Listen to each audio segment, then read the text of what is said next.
আবারও ঈদ চলে এলো, কিন্তু আনন্দটা ঠিক সবার ঘরে একরকম নয়। ঈদের খুশিতে চারদিক যখন রঙিন হয়ে ওঠে, তখন কিছু ঘর থাকে নিঃশব্দ, কিছু মানুষ থাকে নিশ্চুপ।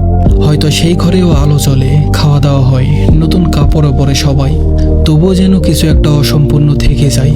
কারণ যিনি সেই ঘরের আসল হাসির কারণ, তিনি থাকেন হাজার মাইল দূরে, বিদেশ নামক ভূখণ্ডে। পরিবারের কাছে থেকে দূরে থাকা সেই প্রবাসী ভাইরা হয়তো ফোনে ঈদের শুভেচ্ছা দেন, মুখের হাসিতে চোখের জল লুকিয়ে রাখেন।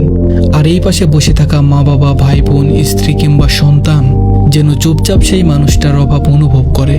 এই ঈদে আমি তাদেরকে মনে রেখেছি, যারা পরিবারের মুখে হাসি ফোটাতে নিজেকে দূরে রেখেছে, যারা ঈদের দিনেও ডিউটিতে রেমিটেন্স পাঠিয়ে হাসি কিনে দিচ্ছে আপনজনদের জন্য। তাদের জন্য রইল অন্তরের গভীর থেকে অগ্রিম ঈদ মুবারক। আল্লাহ যেন আপনাদের এই কুরবানি কবুল করে নেন আর খুব শীঘ্রই আপনজনের মাঝে ফিরিয়ে নিয়ে আসেন।